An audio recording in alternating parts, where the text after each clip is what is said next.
Bismillahirrahmanirrahim. Assalamualaikum warahmatullahi wabarakatuh. Selamat berjumpa lagi kawan-kawan sekalian. Semoga semuanya dalam keadaan sehat dan walafiat. Nah, materi yang ingin saya bawakan pada kesempatan hari ini yaitu perkembangan budaya konsumen pada era revolusi industri 4.0. Ya, ini terkait dengan mata kuliah perilaku konsumen. Ya, jadi pada era revolusi industri 4.0 itu dengan adanya perkembangan teknologi digital itu berpengaruh pula kepada budaya konsumen, ya. Bagaimana cara konsumen itu berinteraksi ya dengan produk dan jasa. Kemudian yang tadinya konsumsi tradisional yang umumnya dilakukan secara langsung di toko fisik ya telah bergeser menjadi konsumsi digital melalui platform e-commerce. Dalam hal ini, konsumen semakin terbiasa dengan kemudahan berbelanja, pembayaran digital, dan pengiriman cepat. Ya, nah, timeline revolusi industri ya. Jadi eh, revolusi industri dimulai pada tahun 1765 ya. Revolusi industri 1.0 ya. Di era ini eh,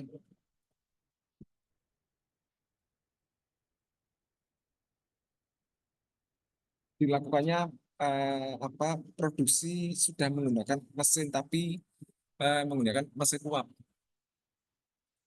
Nah, kemudian revolusi industri 2.0 ditandai dengan eh,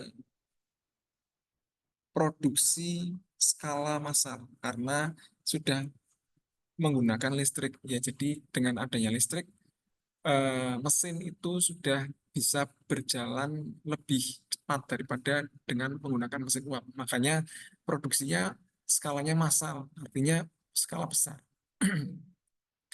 Nah, kemudian revolusi industri 3.0 itu sudah mulai muncul namanya internet. Meskipun memang belum semuanya ya, belum mengglobal seperti saat ini, tapi sudah mulai muncul adanya internet komputer dan eh, produksi menggunakan teknologi robotik ini sudah ada ya. Sehingga lebih lebih lebih efektif juga lebih efisien. Nah, kemudian pada revolusi industri 4.0 ya, ditandai dengan penggunaan mesin berbasis cyber dan analisis big data dengan sistem cloud. Ini lebih canggih lagi ya, perkembangannya lebih canggih lagi. Nah, ini sudah mulai eh, digital, semuanya serba digital ya, revolusi industri 4.0 ya, yang sekarang kita sedang hadapi kita sekarang saat ini. Dan nanti berakhirnya revolusi industri 4.0 bergeser menjadi revolusi industri 5.0. Perkembangan teknologi pesat ya, munculnya robot-robot cerdas yang memudahkan pekerjaan manusia. Jadi semuanya eh, menggunakan robot ya. Apa kesibukan-kesibukan manusia atau kegiatan-kegiatan manusia yang tadinya menyita banyak waktu dan tenaga bisa diwakilkan dengan adanya robot-robot cerdas ini. Ini di revolusi industri 5.0. Nah, dampak dengan adanya revolusi industri 4.0 yang saat ini sedang kita jalani ini ya, dampak yang dihadapi oleh industri ya, produksi lebih efisien, fleksibel, otomatis ya, mengurangi biaya dan waktu karena semuanya menggunakan teknologi ya. Jadi lebih lebih lebih lebih apa? Lebih biayanya lebih rendah, waktu yang dibutuhkan juga tidak terlalu banyak. Ya karena tadi menggunakan mesin, menggunakan robot-robot ya. Kemudian dampak terhadap pasar, pasar menjadi lebih kompetitif dengan munculnya inovasi-inovasi baru dan perubahan pola konsumsi. Ya, otomatis karena apa? Karena produksi ya sudah berbasis teknologi yang canggih, ya menggunakan robot, otomatis produksi lebih banyak, kemudian inovasinya juga lebih canggih, ya lebih lebih mengarah kepada kebutuhan konsumen. Nah, maka setiap perusahaan pasti akan berlomba-lomba untuk ke arah sana, ya. Jadi produksinya banyak, kemudian model marketingnya yang semakin spesifik, ya mengarah kepada sasaran dan yang lain-lain. Ini em, jelas akan merubah pola atau budaya konsumen pula dengan adanya teknologi. Konsumen yang tadinya ya untuk membeli sesuatu harus ke pasar, ke pusat perbelanjaan, tapi dengan adanya digitalisasi ini cukup di rumah, ya cukup menggunakan smartphone. Nah, kemudian dampak terhadap budaya konsumen. Konsumen semakin terhubung dengan produk melalui platform digital dan mendapatkan pengalaman yang lebih personal serta interaktif. Ya, konsumen itu sudah bisa mengakses produk-produk mana saja yang bagus, produk-produk mana saja yang kualitasnya kurang bagus, produk-produk mana saja yang diminati di pasaran. Ya, hanya dengan tadi menggunakan eh, aplikasi atau website, ya dengan bantuan smartphone tadi. Kemudian pergeseran budaya, ya pada saat era pra-digital atau sebelum tahun 90-an, sebelum adanya digital, budaya konsumen sangat dipengaruhi oleh faktor tradisional karena memang belum ada digital, ya. Seperti keterbatasan geografis, distribusi informasi yang lambat, interaksi fisik langsung, ya. Geografis ya letak letak tempatnya, rumahnya di mana, tokonya di mana, ya. Di orang-orang zaman dahulu, orang-orang desa itu eh, sulit untuk mengakses atau mencari produk-produk yang mungkin eh, lebih kekinian, ya, memiliki merek atau branded yang terkenal gitu. Karena di desa itu mungkin tidak sampai ke sana. Produk-produk tersebut belum sampai ke sana, ya. Ini keterbatasan geografis, ya, dengan adanya era pra-digital, belum adanya teknologi digitalisasi seperti sekarang ini. Kemudian distribusi informasi lambat, ya, karena tadi orang hanya bisa mengetahui informasi melalui berita-berita yang ada di radio, ya, di televisi, ya. Jadi masih bergantung kepada sumbernya. Tidak seperti sekarang kita langsung bisa mengakses, ya. Ada ada info misalkan terjadi gempa bumi di daerah Jogja misalkan. Ya, 1 jam yang lalu biasanya informasinya sudah langsung kita akses, bisa kekuatannya berapa, kemudian kondisinya, misalkan ada teman kita yang ada di sana, nanti bisa kondisinya seperti apa, ya contohnya seperti itu, ya. Di informasi itu sudah cepat kalau kalau dengan adanya digitalisasi, tapi sebelum adanya era digitalisasi itu ya kita harus menunggu informasi yang ditampilkan di televisi atau radio, ya. Ya, kita menunggu ada informasi apa, ya, terkait eh, bisa jadi gempa terjadi gempa hari ini, kita bisa baru tahu nanti sore, ya. Siang ini terjadi gempa, kita baru bisa tahu nanti sore atau nanti malam, menunggu siaran berita kayak gitu, ya. Nah, ini masih lambat, informasi itu masih lambat dengan pada saat era sebelum adanya digitalisasi, ya. Sebelum adanya internet, konsumen mendapatkan informasi tentang produk dan layanan melalui iklan, ya. Ya ini iklan TV, iklan di radio, ya, iklan di koran, ya, informasi terkait dengan produk. Ya, kita orang zaman dulu, ya sebelum adanya digitalisasi, taunya ada merek baru, ada produk baru itu ya dari televisi, dari radio, dari media cetak. Kemudian transaksi masih tatap muka, ya. Konsumen biasanya melakukan pembelian secara langsung di toko, fisik, pasar, atau pusat perbelanjaan, ya. Ya emang karena tadi kalau kita mau butuh barang ya kita harus pergi ke penyedia barang, misalkan yang langsung bisa membeli macam-macam ya ke pasar atau ke pusat perbelanjaan. Ini langsung ke fisiknya, ke toko fisiknya. Keputusan pembelian seringkali dipengaruhi oleh pengalaman pribadi ya di tempat penjualan. Ya misalkan ya tadi di sana mengatakan produknya bagus, kemudian harganya murah, itu biasanya menjadi salah satu preferensi konsumen dalam memutuskan untuk beli suatu produk. Kemudian keterbatasan akses global. Konsumen di era ini umumnya membeli produk yang diproduksi dan dijual secara lokal atau regional. Ya, sedikit akses terhadap pasar global.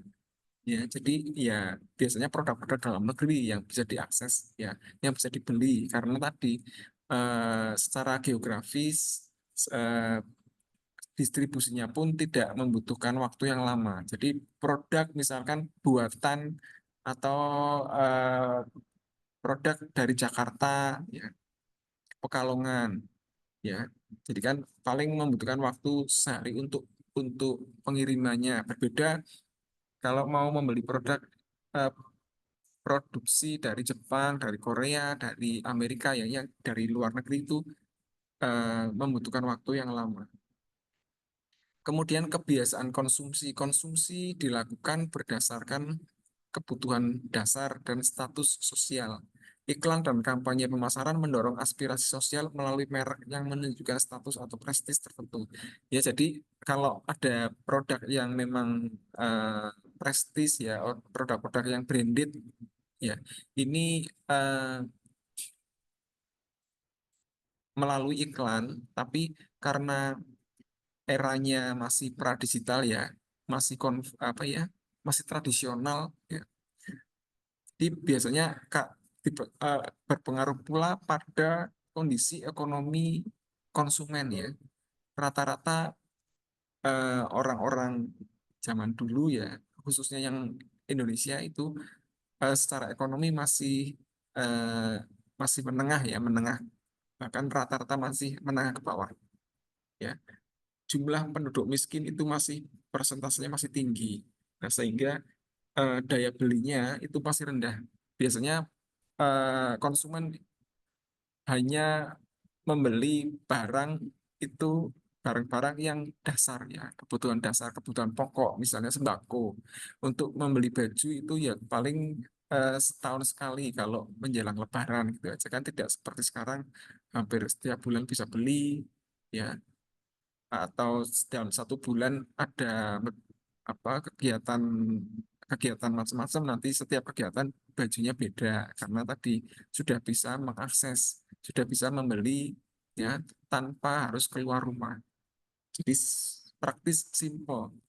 Ya, itu yang zaman digital. Tapi zaman era pra digital itu ya kalau mau membeli harus ke toko ya, masih apa mengunjungi toko atau bertemu dan fisiknya. Tapi kalau sekarang tidak perlu.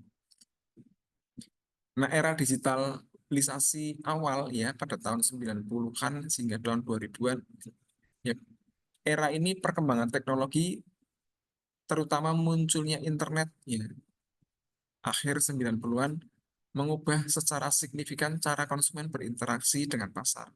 Ya, kalau tadi butuh informasi nunggu berita, nunggu iklan ya melalui media radio, surat kabar atau TV. Ya, tapi dengan adanya internet ini konsumen itu langsung ya bisa mengakses ya produk yang diinginkannya apa, kemudian langsung bisa mencari informasi produk ini keluaran tahun berapa, produk dari negara mana, ya kualitasnya bagaimana, harganya bagaimana, kondisi produknya seperti apa, ya ini sudah bisa diakses karena adanya internet tadi.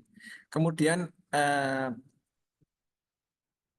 akses informasi meluas ya karena dengan munculnya internet, konsumen memiliki akses ke lebih banyak informasi tentang produk dan layanan. Ya, mulai melakukan riset produk secara online. Ya, karena tadi data-datanya itu sudah tersedia, tinggal kita mengetikkan nanti muncul produk ini Ya, misalnya harganya berapa, spesifikasinya apa, kemudian eh, bagaimana reviewnya, banyak ratingnya, banyak yang menyukai atau tidak. Ya kan, dari situ kan kita bisa menilai ya, kita di konsumen itu sudah melakukan riset sendiri dengan adanya akses, kemudahan akses digitalisasi tadi ya, bisa tidak harus membeli itu, tidak harus dapat preferensi dari teman atau promosi yang ada di TV, di radio, tapi langsung bisa mengakses kondisi atau kualitas dari produk itu sendiri. Kemudian munculnya e-commerce di era digital ya tahun 2000-an ini, e-commerce mulai muncul. Contohnya yang awal-awal itu Amazon, eBay ya, tapi sekarang sudah banyak seperti Shopee, Lazada, TikTok, eh, Tokopedia dan yang lain-lain. Kemudian konsumen lebih terhubung. Konsumen menjadi lebih terhubung melalui email, forum online ya, mulai berbagi pengalaman. Nah, ini model atau budaya baru ya, bisa lewat grup, nanti kita nge-share ya atau tanya kira-kira saat ini kalau HP mendingan rekomendasinya belinya yang merek apa, yang seri apa, yang seri berapa gitu kan ya. Nah, itu nanti banyak yang memberikan komen masukan. Nah, ini kemudahan bagi kita yang hidup di zaman saat ini. Kemudian munculnya personal branding. Perusahaan mulai menyadari pentingnya pengalaman pelanggan dan personalisasi dalam pemasaran. Merek yang mampu menciptakan hubungan emosional dengan konsumen mendapat tempat khusus di hati konsumen. Ya, melakukan pencitraan, branding, membranding ya, misalnya produk ya, produknya diberi karakter seperti maskulin, kemudian menantang ya, penuh tantangan. Ya, nah, ini biasanya ini nanti akan menyasar kepada konsumen yang sama-sama mempunyai jiwa petualang ya, menyukai tantangan. Ini disesuaikan. Ya. Kemudian di era digital modern ya, tahun 2010 dan sampai sekarang, era digital modern, perkembangannya teknologi digital terutama pada media sosial ya, kemudian kecerdasan buatan atau AI dan big data mengubah budaya konsumen secara drastis ya. Konsumen tidak hanya menjadi penerima informasi saja, tapi juga menjadi produsen konten dan data yang aktif berinteraksi dengan merek dan pasar.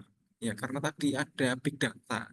Ya, konsumen itu tinggal mau mencari data informasi tentang apa itu sudah disediakan. Tinggal kita mengakses. Nah, sehingga dari situ karyawan konsumen itu tidak selamanya hanya menerima informasi, tetapi bisa menjadi ya produsen konten ya, dengan adanya produk ini, dengan adanya produk yang baru muncul. Kemudian kita mencari tahu informasi produk ini, kemudian kita eh, me- mereview ya secara langsung, kemudian kita unggah di media. Nah, orang-orang akan melihat review kita. Nah, kita bisa menjadi apa, produsen konten ya. Kemudian konsumen terinformasi dan berdaya. Konsumen saat ini memiliki akses ke banyak sumber informasi secara real time. Ya, mereka dapat membandingkan harga, membaca ulasan, mendapatkan rekomendasi produk dari berbagai platform. Konsumen menjadi lebih kritis, ya, karena tadi apa, semua data, semua informasi itu tinggal pencet, ya. Kita tidak perlu harus datang langsung ke produsennya, ke tokonya, ya. Jadi cukup eh, melalui akses akses internet. Kemudian belanja online dan omni channel ya, e-commerce semakin mendominasi dan konsumen menginginkan pengalaman belanja yang mulus antara platform online dan offline. Ya, mencakup belanja melalui aplikasi mobile, situs web, media sosial, dan toko fisik dengan integrasi penuh. Kemudian pengalaman personal dan data driven, penggunaan data besar. memungkinkan perusahaan untuk menawarkan pengalaman yang dipersonalisasi kepada konsumen. Teknologi AI membantu dalam menganalisis preferensi konsumen, memberikan rekomendasi produk yang relevan, dan meningkatkan pengalaman belanja. Kemudian media sosial dan pengaruh konsumen. Media sosial mengubah cara konsumen berinteraksi dengan merek. Ya. Influencer marketing menjadi penting, di mana individu dengan banyak pengikut dapat mempengaruhi perilaku konsumen. Selain itu, konsumen dapat memberikan ulasan dan berbagai pengalaman mereka secara luas, yang mempengaruhi reputasi merek. Ya, pengaruh konsumen ya di media sosial. Contohnya influencer, kemudian endorse, ya memberikan ulasan ya untuk apa mempengaruhi konsumen sehingga reputasi merek itu bisa lebih. Konsumen berbasis komunitas. Konsumen di era digital seringkali membentuk komunitas berdasarkan minat atau nilai yang mereka anut. Komunitas ini berperan dalam membentuk opini tentang merek dan produk serta mendukung gerakan sosial seperti keberlanjutan dan etika bisnis. Ya, membentuk komunitas misalnya di grup WA, kemudian grup TikTok. Ya, jadi grup itu nanti akan setiap kali ada pertanyaan ya, dari salah satu anggota nanti akan diberikan masukan, diberikan komen kepada anggota yang lain. Kemudian kesadaran sosial dan etis. Konsumen semakin peduli terhadap isu-isu sosial dan lingkungan, mereka cenderung memilih merek yang memiliki tanggung jawab sosial dan berkelanjutan. Misalnya isu kemarin perang Israel menginvasi Palestina ya sampai terjadi banyak korban warga sipil di Palestina termasuk anak-anak. Nah, ini eh, cepat tanggap ya konsumen dengan adanya isu itu ya jadi produk-produk atau perusahaan-perusahaan yang pro dengan Israel itu harus kita boikot. Nah, kemarin termasuk korbannya adalah McD ya McD yang baru buka sudah harus menghadapi isu itu akhirnya ya sepi sampai sekarang. Nah, perkembangan budaya konsumen di era revolusi industri, ya dalam konteks revolusi industri, budaya konsumen menjadi semakin kompleks dan dinamis. Ya. Kompleks itu eh, menyeluruh, ya meluas, luas budayanya konsumen menjadi semakin kompleks, ya meluas dan juga apa perubahan tingkat perubahannya tinggi atau dinamis. Ya kadang trennya seperti ini besok sudah ganti lagi. Kadang hari ini trennya masih ini besok sudah ganti lagi terus ya. Dengan adanya inovasi teknologi seperti IoT, AI dan Big Data. Kemudian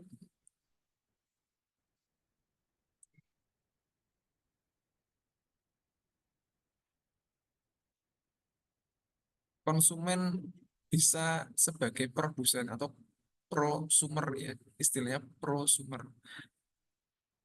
Konsumen tidak hanya membeli produk, tapi ikut berpartisipasi dalam mendesain. Ya, kalau sekarang apa modelnya bisa mendesain sendiri ya, karena tadi memang memanjakan konsumen. Intinya supaya konsumen itu merasa puas. Barangkali dengan desain yang kita buat, ya meskipun suka, tapi kadang ada sisi tidak sukanya. Nah, oleh karena itu, desainnya bisa dipasrahkan langsung kepada konsumen. Konsumen mau mintanya desain yang seperti apa. Nah, ini kan lebih lebih apa? Konsumen itu merasa apa bisa lebih ekspresif ya.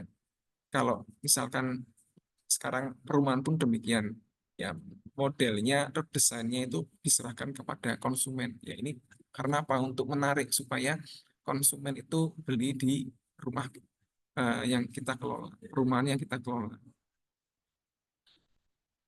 Kemudian pengalaman multikanal. Konsumen mengharapkan pengalaman belanja yang terintegrasi antara dunia fisik dan digital. Teknologi seperti virtual reality, augmented reality memungkinkan pengalaman interaktif ya. Jadi eh, ketika berbelanja integ apa ya, memiliki atau mengharapkan suatu apa ya kondisi atau pengalaman yang berbeda ya, terintegrasi antara dunia fisik dan digital ya. Jadi ada eh, virtual reality. Nah, ini bisa menghubungkan atau ketika kita mau belanja itu eh, terhubung secara fisik juga ya. Selain kita eh, menggunakan secara digital dan nanti kita bisa apa sih istilahnya seperti langsung langsung ke dunia fisiknya ya, langsung ke kita interaktif dengan pemilik. Misalkan saya mau pilih batik, nah kita bisa langsung tanya-tanya, kemudian langsung bisa menunjuk batik mana yang kita sukai sesuai dengan kriteria yang kita inginkan. Ya, dengan adanya teknologi virtual reality tadi. Kemudian data driven consumerisme. Dengan semakin meluasnya penggunaan big data, perusahaan mampu memberikan pengalaman yang sangat personal ya, sesuai dengan preferensi dan kebiasaan konsumen. Konsumen mendapatkan rekomendasi produk berdasarkan data perilaku belanja mereka sebelumnya. Kemudian perkembangan berikutnya kecepatan dan kemudahan. Konsumen menuntut layanan yang cepat dan efisien, seperti pengiriman dalam hari yang sama dan pengalaman tanpa gangguan melalui layanan otomatisasi seperti chatbot AI dalam layanan pelanggan. Nah, intinya jadi dengan adanya jadi evolusi budaya konsumen dari era pra-digital hingga ke era digital menggambarkan transformasi besar yang didorong oleh kemajuan teknologi. Konsumen yang dulunya terbatas dalam hal akses informasi dan pilihan produk kini memiliki kekuatan untuk mengakses pasar global, membuat keputusan yang lebih berdasarkan data, serta berpartisipasi aktif dalam pengembangan produk dan layanan. Teknologi digital harus mendorong atau terus mendorong pergeseran budaya konsumen, menjadikannya lebih terhubung, berdaya, dan cerdas. Nah, ini ada bahan diskusi hal besar apa yang akan kita perbuat hari ini dan hari esok. Juga ada motivasi ya, tak ada waktu untuk mengeluh, bangun sekarang dan hadapilah segala masalah. Saat ini kita punya harapan, maka kita akan fokus mencapai tujuan hidup. Mimpi akan jadi kenyataan jika kita punya keberanian. Ya, itu kawan-kawan ya. Semoga dapat dimengerti. Eh, Demikian yang dapat saya sampaikan terkait dengan materi pada siang hari ini. Semoga bermanfaat, semoga dapat dipahami. Mohon maaf apabila ada salah kata yang kurang berkenan. Saya akhiri. Billahi taufiq wal hidayah. Wassalamualaikum warahmatullahi wabarakatuh.